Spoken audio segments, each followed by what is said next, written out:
uma palavra sobre as questões espirituais que estão se abatendo sobre as nossas vidas neste tempo. Nós estamos falando sobre aquilo que eu estou denominando de uma convulsão espiritual que está acontecendo nos céus e que se abate sobre a terra. E para falar desse assunto, nós decidimos fazer o acompanhamento das cartas do Apocalipse. E eu disse para você que nós ficaríamos muito na base de cada versículo dessas cartas, para nós não tirarmos o nosso pé da realidade. Então, quando se fala de questões espirituais, nós precisamos elevar o nosso pensamento e procurar entender coisas que não são humanas. Porém, no termo natural aqui, para a gente não fazer uma heresia e não caminhar por caminhos irreais, nós vamos falar sobre essas questões espirituais que estão acontecendo, porém com os nossos olhos muito fixos, fitados nos versículos da palavra de Deus, acerca das cartas do Apocalipse. Hoje nós já estamos estudando a quarta carta, que é no capítulo 2 de Apocalipse. Se você puder abrir aí, por gentileza, no capítulo 2 de Apocalipse, versículo 18 em diante, que é a carta à igreja de Tiatira. Amém? Abra aí na sua casa também, abra a sua Bíblia, Apocalipse capítulo 2, versículo 18 em diante, já é a quarta carta que nós estamos lendo, e através dessas cartas procurando compreender algumas questões espirituais que estão acontecendo. Existem questões espirituais se abatendo sobre a terra. Existem movimentos espirituais se abatendo sobre a nossa realidade humana e estão afetando a sua vida. Quer você tenha percebido ou não, estão afetando a sua vida. Amém ou amém? Então, capítulo 2 do Apocalipse, verso 18 em diante, diz assim: ao anjo da igreja de Tiatira escreve: isto diz o Filho de Deus, o que tem os olhos como chama de fogo e os pés como latão reluzente. Eu conheço as tuas obras, e o teu amor, e o teu serviço, e a tua fé, e a tua paciência, e que as tuas últimas obras são mais do que as primeiras. Mas tenho contra ti o tolerares que Jezabel, mulher que se diz profetiza, ensine e engane os meus servos, para que se prostituam e comam dos sacrifícios da idolatria. E dei-lhe um tempo para que se arrependesse da sua prostituição, e não se arrependeu.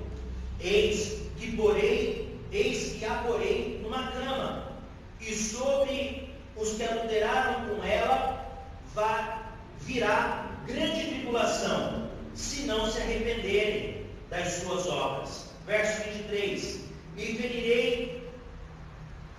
ferirei de morte os seus filhos, e todas as igrejas saberão que eu sou aquele que sonda as mentes e os corações, e darei a cada um de vós segundo as vossas obras. Mas eu vos digo que a vós e aos restantes que estão em Tiatira, e todos quanto não têm esta doutrina, e não conheceram, como dizem, as profundezas de Satanás, que outra carga vos não porei, mas o que tendes, retende-o até que eu venha. E ao que vencer e guardar até o fim as minhas obras, eu lhe darei poder sobre as nações, e com vara de ferro as regerá, e serão quebradas como vasos de oleiros, como também recebi de meu Pai, dar-lhe-ei a estrela da manhã. Quem tem ouvidos ouça o que o Espírito diz às igrejas. Amém? É um texto dos mais fortes acerca das cartas do Apocalipse. Essa carta a Tiatira é a quarta igreja a receber uma carta. E algumas coisas nós já começamos a perceber aqui, até mesmo dentro de uma lógica, uma sequência de estudo que nós estamos fazendo. Jesus mais uma vez se apresenta para essa igreja de maneira como essa igreja pode entender e compreender que é Ele. Na primeira igreja, a igreja de Éfeso, Jesus começa se apresentando como: eu tenho as estrelas na minha mão, eu sou aquele que anda entre os castiçais de ouro. Lembra disso? E nós já vamos olhar para essa igreja e entender que era uma igreja poderosa, era uma igreja forte, era uma igreja de posses, era uma igreja que tinha uma condição diferente, era uma igreja próspera. Então era uma igreja que compreendia Jesus como aquele que andava no meio dos castiçais de ouro. Amém ou amém? Já na igreja seguinte, nós vamos ver Jesus falando assim: eu sou aquele que foi morto e reviveu. E aí nós vamos descobrir que esta igreja, para quem Jesus diz, eu sou aquele que foi morto e reviveu, que é a segunda igreja, ela era uma igreja que estava num local de plena guerra, de plena perseguição. A igreja de Esmirna, ela estava num lugar onde havia uma sociedade judaica não cristã muito forte. E eles, a exemplo do que fizeram com o próprio Jesus, de mandar matá-lo, crucificá-lo, eles perseguiam aqueles que eram cristãos para matá-los. E dentro de onde eles estavam, também estavam inseridos num contexto de uma sociedade greco-romana, aonde esses gregos, esses romanos, esses gentios, eles adoravam a César como se César fosse o Deus, e também perseguiam os cristãos, porque o crente, ele sabe que existe um só Deus. Amém ou amém? Então essa sociedade perseguia essa igreja de maneira a matá-los, a chegar mesmo ao fio da espada e matá-los, invadindo as suas reuniões, o seu momento de adoração, na rua, quem se identificava, eles eram mortos pela fé. Então Jesus se apresenta para eles dizendo: eu sou aquele que foi morto e reviveu. Então eles olham para Jesus e falam: de verdade, é o meu Senhor, porque o meu Senhor foi morto e reviveu, por isso eu morro pela minha fé. Deu para entender? Se Jesus chega para eles dizendo assim: olha, eu sou aquele que anda nos castiçais de ouro, eles vão dizer: mas quem é este que anda nos castiçais de ouro? Porque o meu Senhor, eu morro por ele, o meu Senhor é aquele que foi morto na cruz. Eles reconheciam Jesus como aquele que tinha sido morto na cruz. Amém ou amém? E cada igreja, ela é apresentada, Jesus se apresenta para essa igreja de uma maneira como aquela igreja poderia reconhecê-lo. Né? Se nós olharmos a igreja de Pérgamo, a mesma história acontece. Jesus vai dizer para a igreja de Pérgamo, ao anjo da igreja de Pérgamo escreve isso, diz: aquele que tem a espada de dois gumes, de dois fios. E aí nós vamos ver acerca daqueles que eram guerreiros, daqueles que lutavam. E nós vamos ver Jesus falando que ele virá e vai lutar, né, contra aqueles que cometem os pecados. Não vou ficar voltando em cartas, mas contra aqueles que estão em erro e pecado, eles vão enfrentar Jesus. Então a igreja guerreira estava acostumada a ir para a guerra, a lutar, e acostumada com espada. Jesus chega dizendo: eu sou aquele que tem a espada de dois gumes, a espada afiada. E ele fala: eu vou lutar com eles com a espada que sai da minha boca, que é a palavra de Deus. Enfim, Jesus se apresenta da maneira como a igreja consegue compreendê-lo.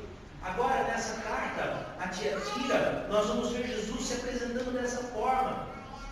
E para Tiatira, Jesus vai dizer: isso diz o Filho de Deus, aquele que tem os olhos como chão de fogo e os pés como latão reluzente.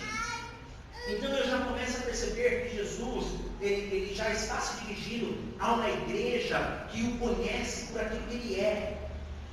Uma igreja que o conhece como Filho de Deus, aquele que veio para uma missão. Amém ou amém? Para que se manifestou o Filho de Deus?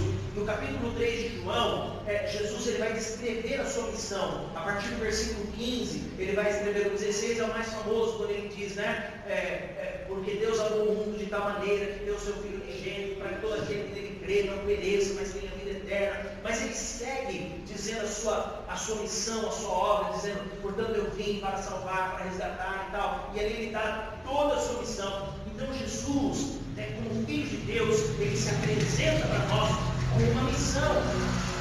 E esta igreja, então passamos a ver que é uma igreja missionária. A igreja de Tiatira é uma igreja que tem um propósito, ou seja, é uma igreja que trabalha, é uma igreja que realiza. Amém, amém? Jesus veio para trabalhar. Numa certa situação, Jesus cura alguém no sábado e diz: mas no sábado não pode trabalhar. O que Jesus responde para aqueles homens? Jesus vai dizer assim: olha, o meu Pai trabalha até hoje, eu também trabalho. Amém, amém? Amém, amém? Então, Jesus ele veio para demonstrar a sua obra. E aí nós começamos a ver que essa igreja é uma igreja que tem obras. Se você começar a observar, por exemplo, como que Jesus se relaciona com eles. Então Jesus se apresenta e aí ele vai falar assim: olha, eu conheço as tuas obras. Todas as igrejas Jesus vai começar dizendo: conheço as tuas obras. E aí ele começa a denominar as obras. Das igrejas ele vai dizer: eu conheço que você sofreu, eu conheço que você guardou a fé, eu conheço. Agora olha o que Jesus fala sobre essa igreja. A igreja que ele se apresenta dizendo: eu sou o Filho de Deus, tá bom? Tenho olhos como chama de fogo, pés como latão reluzente, ou seja, eu que vim para fazer todo esse trabalho. Eu que faço toda essa obra. Olha como que Jesus se apresenta ou começa a sua tratativa com essa igreja. Ele diz assim: eu conheço as tuas obras. Vai anotando aí, o teu amor, o teu serviço, a tua fé, a tua paciência. Agora olha que interessante isso. Como se não bastasse ele falar um monte de obras, né? Vai falando: você tem isso, você tem aquilo, você tem aquilo outro, teu amor, tua fé, paciência e tal. Aí ele vai dizer assim: e as tuas últimas obras são mais do que as primeiras. Quer dizer, uma igreja que não ficou parada, que não se intimidou. A igreja de Tiatira é uma igreja que seguiu fazendo o que Deus mandou fazer. Amém ou amém? É uma igreja cuja as últimas obras são maiores do que as primeiras. Quer dizer, começou-se com um determinado nível de obra, e aí vamos trabalhar para Deus, e vamos trabalhar, e as obras vão aumentando, vão aumentando, vão aumentando. Então ele fala: vocês são uma igreja que trabalha, vocês são uma igreja de muitas obras. Aí Jesus vai dizer assim: mas tenho contra ti. E aí ele começa um momento tenso dessa exposição. Porque ele vai dizer: eu tenho contra ti o tolerares que Jezabel, mulher que se diz profetiza, vamos entender isso aqui direitinho, ensine e engane os meus servos, para que se prostituam e comam dos sacrifícios da idolatria. Primeira coisa que eu fico pensando aqui é que na carta anterior que nós lemos, Jesus ele vai dizer assim: tenho porém contra ti poucas coisas. E aí Jesus ele dá duas razões contra essa igreja. Duas razões. Ele fala sobre as doutrinas de Balaão, lembra disso? E as doutrinas dos nicolaítas. E ele diz: são poucas coisas que eu tenho contra ti. Agora diga para mim, querido, quem é bom de matemática aqui? Mas tem que ser bom mesmo de matemática. Seria expert em matemática. Faz uma conta rápida aí para mim. Ó, que está ao vivo aí na internet. Você está na internet? Pode escrever aí o resultado aí dessa resposta. O que é maior? 2 ou 1? Quem não tem PhD em matemática não precisa nem se arriscar. Tem que ser muito bom. Qual número é maior? 2 ou 1? Ficou fácil? Fácil, né? 2 é maior do que 1. Na carta anterior, Jesus diz assim: eu tenho poucas coisas contra você. E dá duas razões. Aqui, Jesus cita um único problema, mas ele enfatiza esse problema, e nós podemos entender que é um problema que ele julga ser gravíssimo. Então eu começo a entender que a questão se trata do número de problemas que se tem. A questão aqui não se trata de que você tem essa dificuldade imoralidade, esse outro pecado, essa outra situação, não se trata do número, se trata da intensidade. O quanto você está envolvido em uma situação que Jesus desaprova. É aí que está. Quem está entendendo ligamento? Olha que interessante. Eu tenho contra ti, e ele já vai direto na veia. Ele não faz nenhuma prévia. Conheça as tuas obras, você faz isso, faz aquilo, aquilo outro. As tuas obras agora são muito mais do que as obras que você fazia antes. Mas eu tenho contra ti o tolerares que Jezabel, mulher que se desprofetiza, que ensina os meus servos a comer dos sacrifícios da idolatria, se prostituindo. E isso aqui é muito sério. Isso aqui é muito importante, nós precisamos compreender essa questão. Quando nós falamos de Jezabel, eu não quero ir em muitas minúcias. Nós temos ainda, inclusive, a ceia para ministrar. Vamos acabar no horário. Eu não vou dar muitos detalhes, mas depois você pode estudar um pouco sobre isso.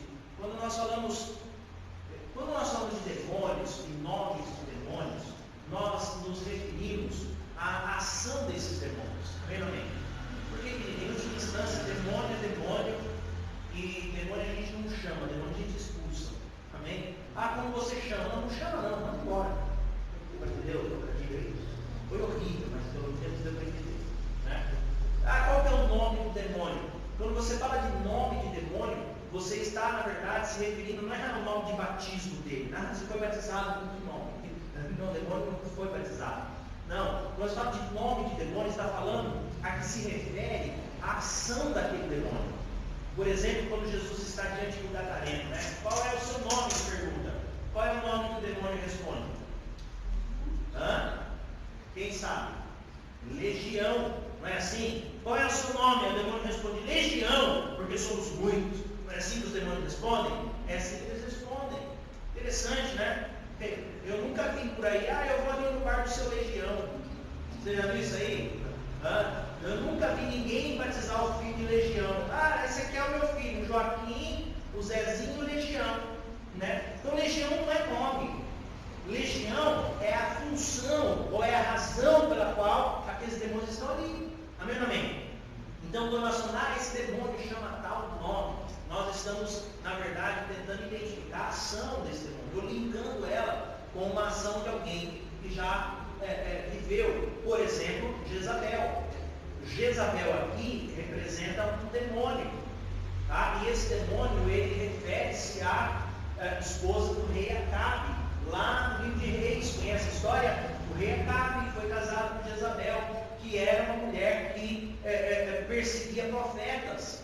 Ela mandou matar todos os profetas do Senhor de Israel naquela época. E sobrou apenas o profeta Elias, que profetizou contra ela. Lembra dessa história toda aí? Não quero pegar todos os detalhes para a gente não demandar tempo. Mas aí então ele profetiza contra ela e Deus move tudo lá. No fim, essa mulher, Jezabel, morre. Ela cai lá de cima da casa dela lá e cai lá embaixo. E os cachorros comem ela e tal. Morre com uma morte terrível. A partir daí, associa-se o nome de Jezabel com um demônio de destruição sacerdotal, demônio que mata sacerdotes, demônio que destrói chamados, demônio que destrói obras de Deus. Amém ou amém? Associa-se também esse nome muito com prostituição, porque Jezabel, a Bíblia fala que era uma mulher prostituta.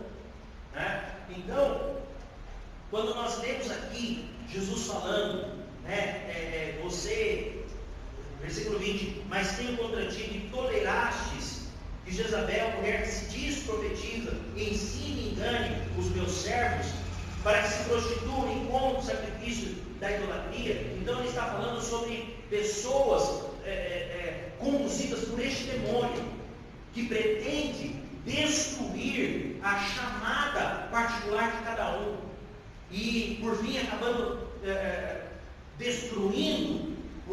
por destruir a própria igreja. Amém ou amém?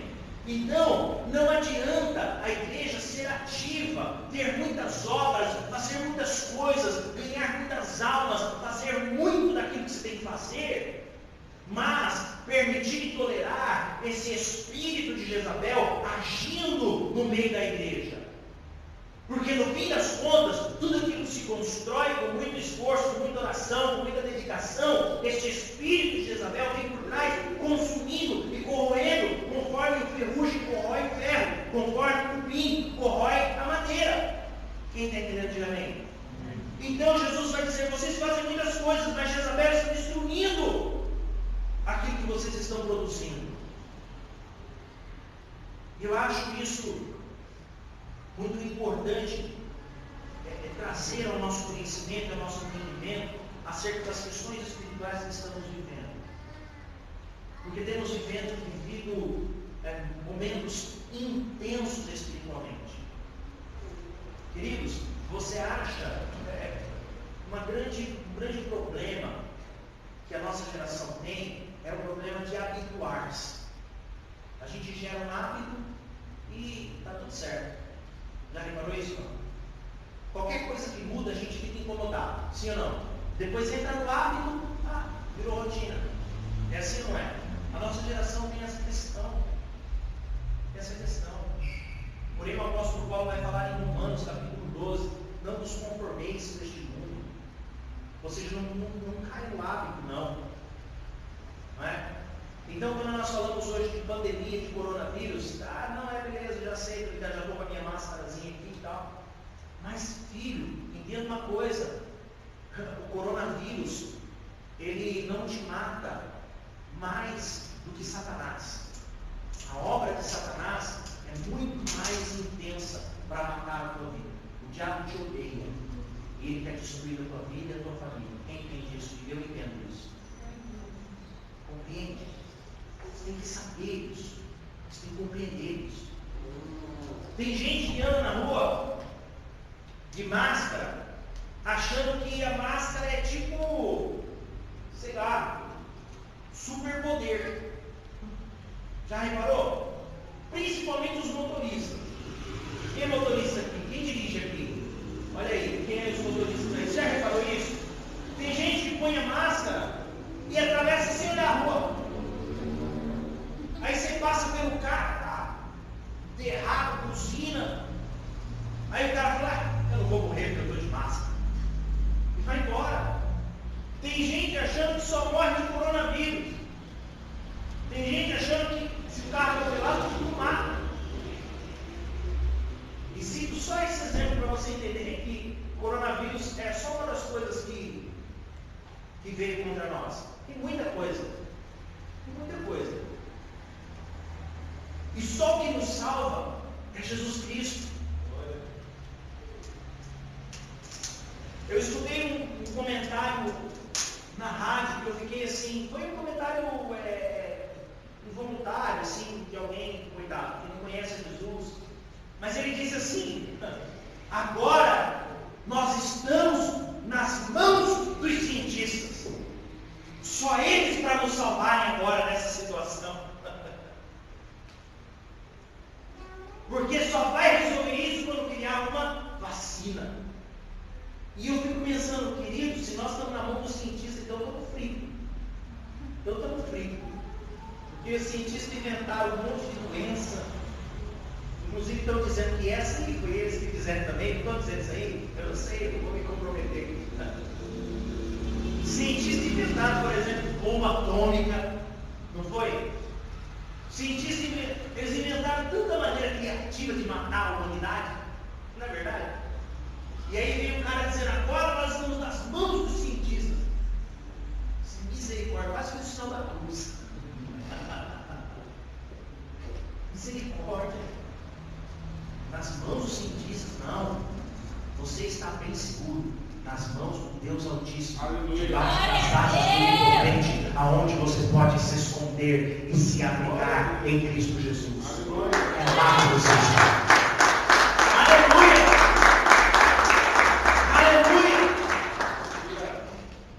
Então nós precisamos estar guardados ali, no Senhor.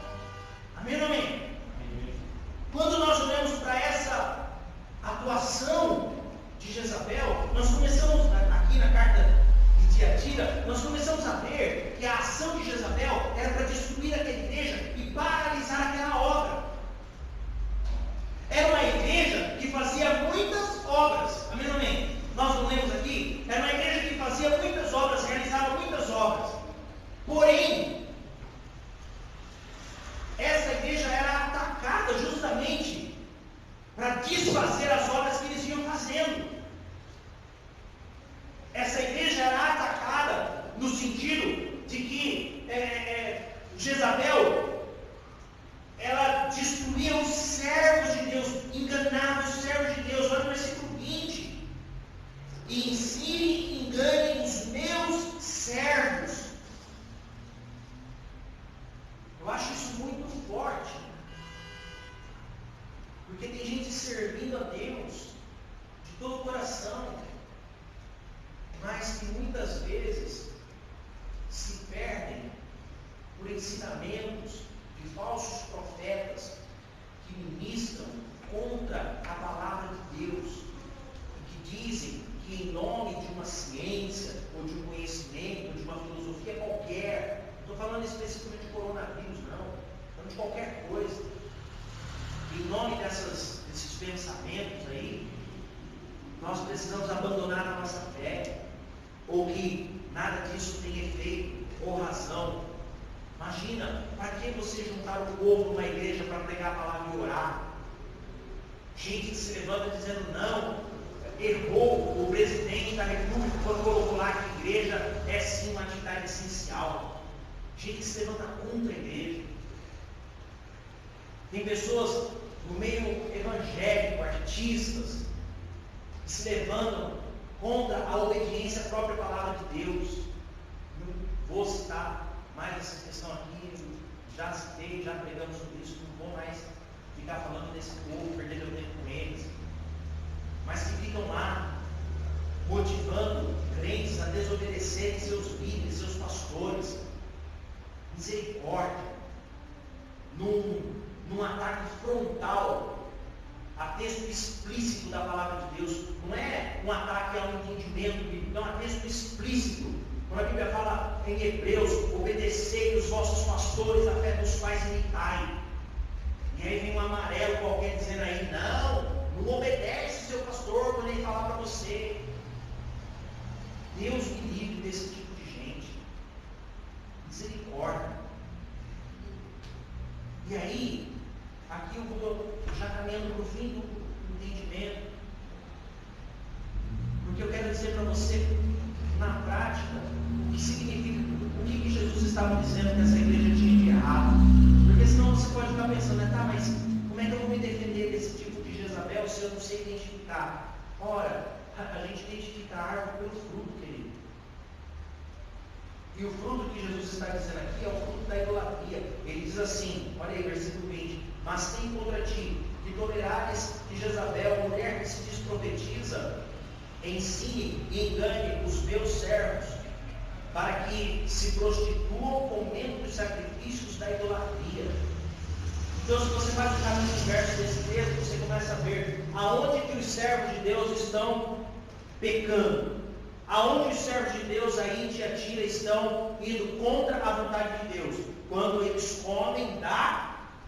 O que está escrito aí? Leia isso, dá para entender? O que está escrito aí? Quando eles comem, dá. Todo mundo pegando a Bíblia, né? Vocês não estão com a Bíblia, né? Vou começar a reparar nisso aqui. Deixa você. Vicente, vamos instalar nas cadeiras, a gente deixa numerado, cada cadeira instalar uma cadeira de choque. Quando a gente fala assim: pega a Bíblia, quem não tiver com a Bíblia, já aperta no botão na frente, entendeu? Já dá um pentecoste na pessoa. Vamos fazer isso aí? Vai que acontece um trem desse. O que está escrito aí, versículo 20? Eles estão comendo do quê? Dos sacrifícios da idolatria. Então o problema aqui é idolatria. Aí você fala assim: bispo, idolatria, imagina, eu sou crente. Tem gente que quase faz o sinal da cruz, né? Eu sou crente. Idolatria não. Mas você sabe o que é idolatria? Sabe, porque algumas vezes o dia falou, né? Filho, idolatria não é você ter uma imagem de santo na sua casa e venerar um santo. Isso aí também é idolatria. Também, mas não é isso aí a idolatria. Sabe o que é idolatria? Idolatria é você colocar qualquer situação da sua vida acima da importância de Deus. Isso é idolatria. Entendeu isso não? Isso é idolatria. Então, tem pessoas que sim, tem lá algumas imagens na sua casa e a Bíblia é contra isso. A Bíblia fala assim, não tenha, não faça imagens, não adore imagem, não tenha. Ah, mas eu não adoro a imagem. Não, mas a Bíblia fala não tenha. Se a Bíblia fala para não ter, é melhor não ter. Amém, amém? Mas a idolatria é você colocar qualquer situação acima da importância de Deus. Aí eu vou citar algumas coisas, por exemplo. Você já viu ou conhece alguém que idolatra ou já idolatrou seus próprios filhos? Quem já viu alguma coisa assim? A gente já viu, né? Eu conheço um fulano que idolatra aquele menino. O menino é um Deus, faz o que quer, de tudo que o menino não pode. É idolatria. Você já viu, conhece, já passou por essa situação de alguém que idolatra o seu próprio trabalho, a empresa que trabalha, ou a vida financeira como no geral, o seu emprego, a sua condição financeira? Quem já viu alguém que idolatra finanças? Né? Nós conhecemos, nós vemos. Então, idolatria é tudo aquilo que você coloca acima da importância de Deus na sua vida. Isso é idolatria. Então, o que essa Jezabel, ou essa pessoa que se diz profetiza, que vem ensinar, usando os termos que diz aqui nessa carta, mas o que este líder ali está ensinando que faz Jesus ser contra essa igreja? Está ensinando que algumas coisas, escute isso por favor, você que está aí na internet, escute isso também. Jesus está dizendo que algumas pessoas colocam algumas coisas da sua própria vida acima da importância que ele mesmo tem. E esta Jezabel faz este ensino, está ensinando que algumas coisas na sua vida são mais importantes do que Deus. Por exemplo, você não pode, mesmo que você tenha o desejo de ir à igreja, você não pode, porque estão dizendo que você não pode, senão você vai morrer se você for na igreja. É você crer nisso e usa isso como uma desculpa para não estar na presença de Deus. Digo isso com propriedade, porque sei que muitos dizem, não vou à igreja, vou acompanhar na internet pela live. Glória a Deus, não tem problema nenhum, porque você está dedicando o seu devocional ao Senhor ali na internet também. Amém, amém? Não tem problema nenhum. O problema é que aí a pessoa não vem nem no culto e nem acompanha pela internet, ou seja, nem ora, nem recebe a palavra. Quem está entendendo, amém? Ensinamentos que são colocados, que determinadas questões da sua vida são mais importantes do que você servir a Deus. Ensinamentos distorcidos, do tipo assim, não, mas a igreja não é Deus. Obviamente a igreja não é Deus. Então alguém vai dizer assim, não, mas ir na igreja não quer dizer colocar o seu serviço acima de Deus. Ah, eu não vou para a igreja por causa do serviço, mas eu sirvo a Deus. Você sabe, e o Espírito Santo move no teu coração, e você conhece quais as razões de você muitas vezes não estar na presença de Deus. Jesus está fazendo esta colocação. Você pode ter muitas obras, você pode fazer muitas coisas, você pode movimentar muitas coisas. No entanto, se você está fazendo essas coisas para si próprio, para o seu próprio deleite, porque você gosta, porque é o seu querer, porque é a sua vontade, para fazer aquilo que você quer, enfim, e não para responder à chamada e chegar ao centro da vontade de Deus na sua vida, e não para adorá-lo acima de tudo. Se você faz qualquer coisa, seja obra eclesiástica na igreja, alguma coisa que você faça, ou seja no teu trabalho, na tua família, no meio secular, qualquer coisa que você faça, que você não faça visando honrar ao Senhor com a sua atitude, honrar ao Senhor com aquilo que você está fazendo, você está tendo por idolatria. Muita gente pasme, muita gente se idolatra a si própria. É ou não é? Muita gente se exalta a si mesmo. Tem pessoas que têm coragem de fazer alguma boa ação só para se autopromover. É ou não é? Faz alguma coisa, a Bíblia fala assim, né? aquilo que a sua direita faz, a sua esquerda não saiba. Não é verdade? Aí a pessoa pega o celular com a mão esquerda, põe no Instagram, aí vai a sua direita, né? Para entregar, tira a foto para postar. Aí fala assim, não, mas eu estou dentro da Bíblia, porque a mão esquerda está por trás do celular, ela nem viu o que a direita fez. Mas postou tudo aquilo que está fazendo. Só, queridos, por favor, entendam. Eu não estou falando sobre obras que se faz e que se divulga, que é necessário divulgar até para que se tenha mais possibilidade de fazer mais obras. Não, eu estou falando de algo que só você sabe se você faz ou não, porque é algo que está no coração independentemente. Não é algo que eu posso olhar e dizer, você está fazendo isso por causa. Não, eu não tenho essa capacidade, e nem você tem essa capacidade sobre o outro. Mas eu tenho essa capacidade de olhar para mim e saber se eu estou fazendo porque eu amo ao Senhor, porque estou honrando a Ele, ou se porque quero me promover. E você tem a capacidade de saber sobre você. Amém ou amém? E isso Jesus tem contra essa igreja. Você pode fazer a obra que você quiser. Você pode fazer o que você quiser. Se você não estiver fazendo para adorar o Senhor, para engrandecer-lo e para cumprir a vontade de Deus, você está como esses aqui que estão comendo dos sacrifícios da idolatria. Misericórdia, né? Misericórdia. Então essa carta é um convite a uma reflexão. É um convite a um pensamento sobre como está a nossa vida com Deus. Aí Jesus vai dizendo aqui para eles, olha, eu tenho tempo para que Jezabel se arrependesse, mas não se arrependeu. Vou colocar numa cama, vou demonstrar o poder. Aí Jesus fala assim, sobre aqueles que são discípulos de Jezabel, ou seja, aqueles que vão nesse caminho, Jesus diz, eu ainda dou mais um tempo, mas eles vão sofrer, eles vão passar por situações, eles serão provados. E aí eu quero apresentar para vocês uma situação interessante que nós temos vivido nesse tempo. Às vezes nós nos habituamos, mas queridos, uma pandemia, um vírus como esse, lançado sobre a raça humana, não é uma coisa qualquer. É uma coisa vinda do inferno contra nossas vidas. Amém ou não? E essa é a maior prova de que algo espiritual está acontecendo. Sabe, quando houve a última pandemia, a última epidemia mundial, em 1918, você deve ter escutado isso, né, muitas vezes nesses dias, que foi a chamada gripe espanhola. Né? Todo documentário do coronavírus fala, né, da gripe espanhola. Você deve estar habituado a ver essas coisas já.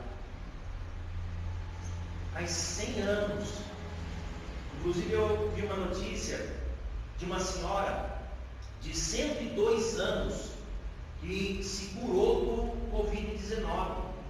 102 anos. Não morre mais. Né?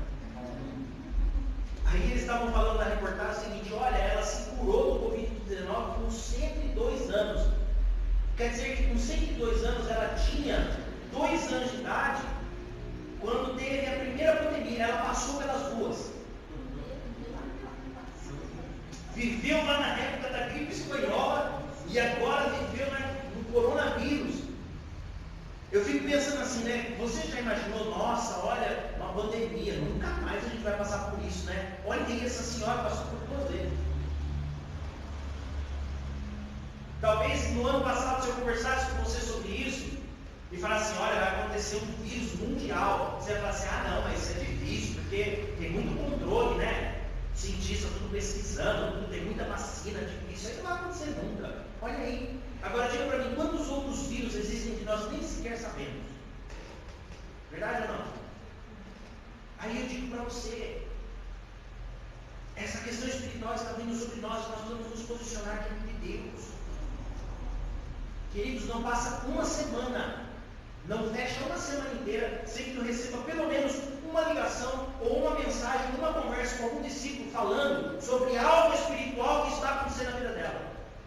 Pesado. Estou falando de coisa assim, eu estou com uma angústia, não, é uma coisa pesada. Sonho, pesadelo, gente que acorda com perturbação de madrugada. Essa semana alguém disse assim, estou vendo demônio rondando a casa. Subir em árvore. É forte o negócio, querido. É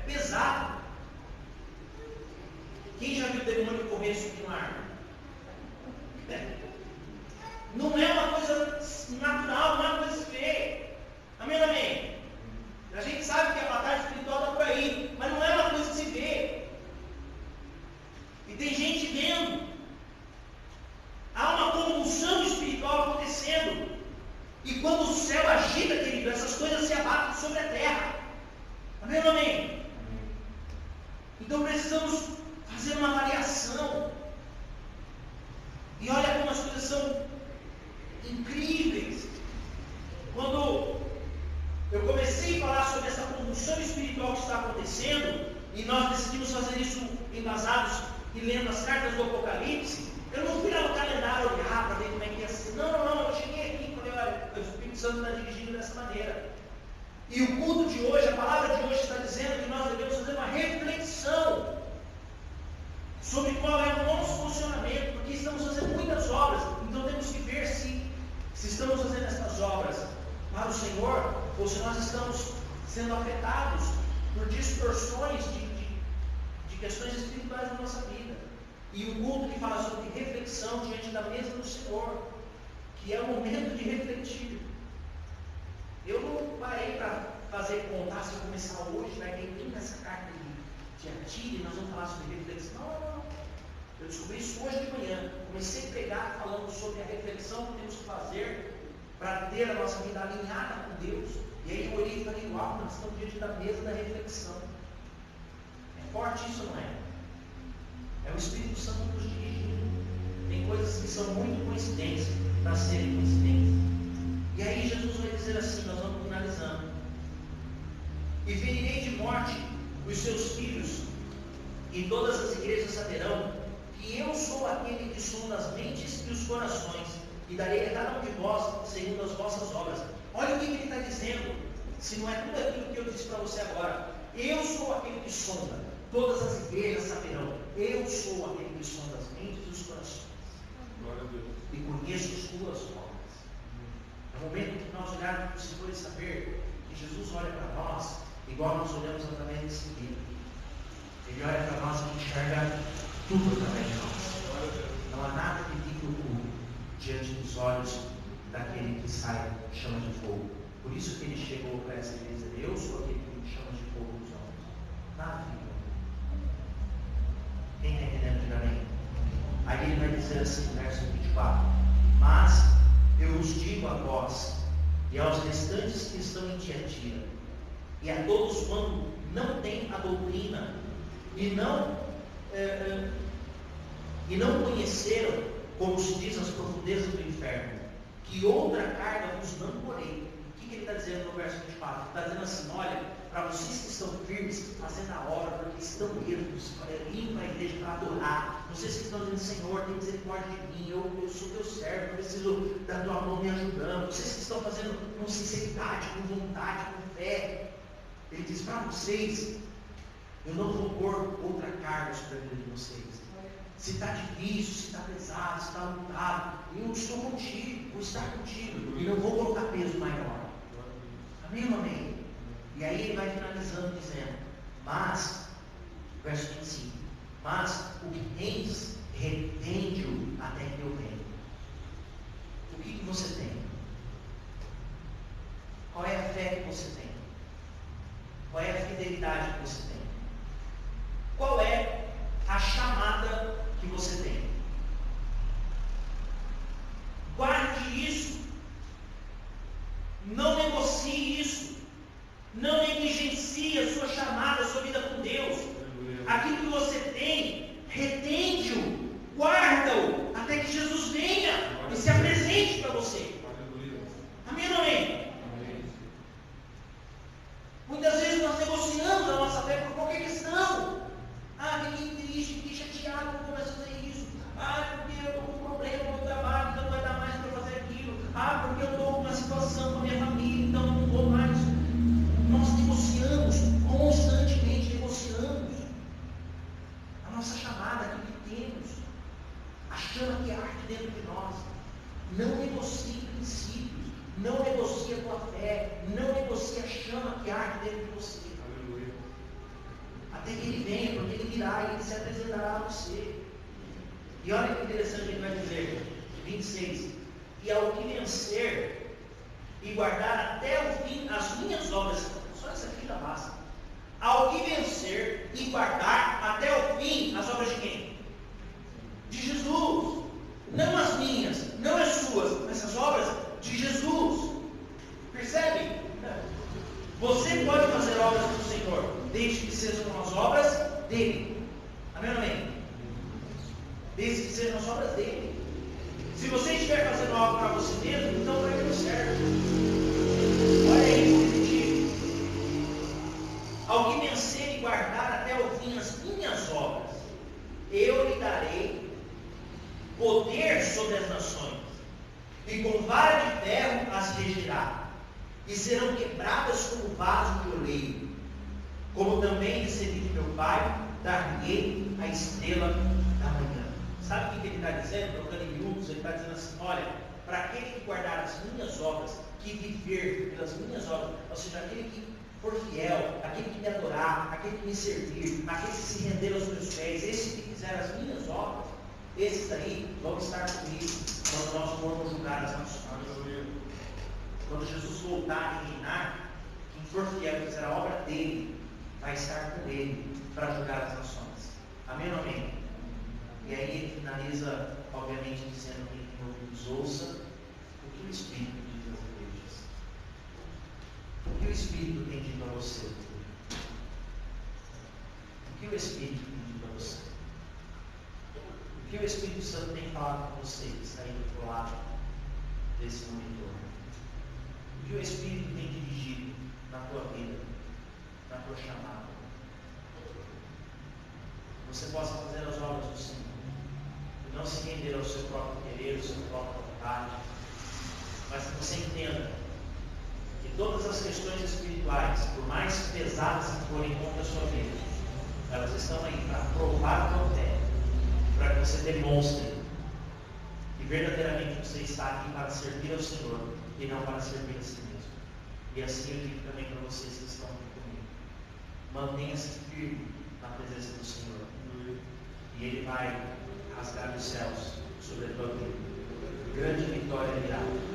A coisa está difícil, está complicada, nós vamos passar por essa complicação, mas o Senhor nos prometeu: grande será a nossa vitória. Grande será, escute, grande será o júbilo da Igreja de Cristo nesta geração. Em nome de Jesus. Aleluia.